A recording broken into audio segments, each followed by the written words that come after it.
ಮಾಜಿ ಸಚಿವ ಬಿ ಶಿವರಾಮ್. ಸಚಿವ ರಾಜಣ್ಣ ವಿರುದ್ಧ ಏನ್ ಕ್ರಮ ತೆಗೆದುಕೊಂಡಿದ್ದೀರಿ? ಇದೇ ಪರಿಸ್ಥಿತಿ ಮುಂದುವರೆದಿದ್ರೆ ಕಾಂಗ್ರೆಸ್ಗೆ ಕಷ್ಟ ಆಗುತ್ತೆ ಅಂತ ಬಿ ಶಿವರಾಮ್ ಹೇಳಿದ್ದಾರೆ. ಹಾಸನಕ್ಕೆ ಹೋದ್ರೆ ಅಭ್ಯರ್ಥಿ ಹೆಸರನ್ನ ಘೋಷಣೆ ಮಾಡ್ತಾರೆ, ತುಮಕೂರಲ್ಲಿ ಅಭ್ಯರ್ಥಿ ಹೆಸರನ್ನೇ ಘೋಷಣೆ ಮಾಡಿದ್ದಾರೆ, 3 DCM ಮಾಡಿ ಅಂತ ಬಹಿರಂಗವಾಗಿ ಹೇಳಿಕೆ ಕೊಡ್ತಾರೆ. ನನ್ನ ವಿರುದ್ಧ ಕ್ರಮ ಕೈಗೊಂಡ್ರೂ ಪರವಾಗಿಲ್ಲ, ಸತ್ಯ ಹೇಳೋದಕ್ಕೆ ನಾನು ಬದ್ಧನಾಗಿದ್ದೀನಿ ಅಂತ ಶಿವರಾಮ್ ಹೇಳಿದ್ದಾರೆ. ಕೆಪಿಸಿಸಿ ಅಧ್ಯಕ್ಷರು ಪರಿಸ್ಥಿತಿಯನ್ನ ಸರಿ ಮಾಡದೇ ಇದ್ರೆ ಮುಂದೆ ಕಷ್ಟ ಆಗುತ್ತೆ ಅಂತ ಹೇಳಿದ್ದಾರೆ.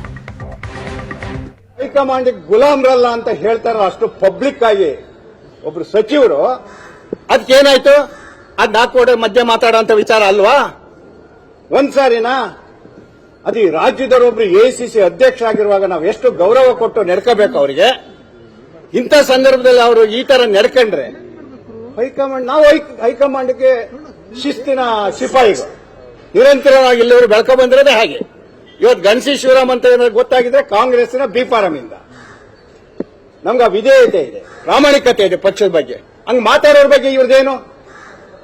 ನನ್ನ ಕೇಳಿ ನಿಗಮ ಮಂಡಳಿಗಳನ್ನು ಮಾಡ್ತಾ ಇಲ್ಲ ಅಂತ ತುಮಕೂರು ಹೋಗ್ತಾರೆ, ಮತ್ತೆ ಅದೇ ರಿಪೀಟ್ ಮಾಡ್ತಾರೆ. ನೆನ್ನೆ ನೋಡ್ತೀವಿ ಬಿಜೆಪಿಲಿ ಇರೋದನ್ನ ತಗೊಂಡೋಗಿ ಕಾಂಗ್ರೆಸ್ ಅಭ್ಯರ್ಥಿಯ ಘೋಷಣೆ ಮಾಡ್ತಾರೆ. ಏನ್ ಬೇಕಾದ್ರೂ ಮಾಡ್ತಾರೆ, ಅವ್ರು ಯಾರು ಕೇಳಲ್ಲ. ನಮ್ ಜಿಲ್ಲೆ ನಾವ್ ಹೆಂಗ್ ಸಹಿಸ್ಕೊಂಡಿರ್ಬೇಕು?